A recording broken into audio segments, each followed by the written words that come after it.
নবী করিম সাল্লাল্লাহু আলাইহি ওয়াসাল্লাম বলেছেন, আমার পক্ষ থেকে একটি কথা, একটি আয়াত হলেও তোমরা অপরের কাছে সেটা পৌঁছিয়ে দাও।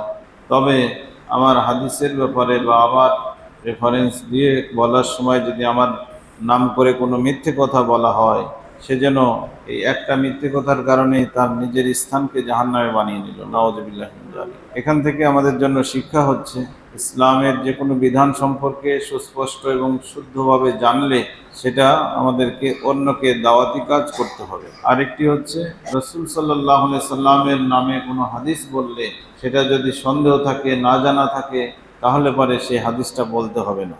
বা ইচ্ছাকৃতভাবে আল্লাহ রসুল বলেছেন কিনা আমি বলে দিলাম আল্লাহ রসুল বলেছেন, তাহলে এটাই হবে মিথ্যারোপ করা। এ ব্যাপারে সতর্ক থাকতে হবে, না হলে তার পরিণামটা খারাপ হবে। আল্লাহ রাব্বুল আলামিন আমরা যারা দ্বীনের কাজ করছি এবং যারা দাওয়াতি কাজ করছি, তারা এই হাদিসটাকে সামনে রেখে যেন করি। আল্লাহ তৌফিক দান করেন, আমিন।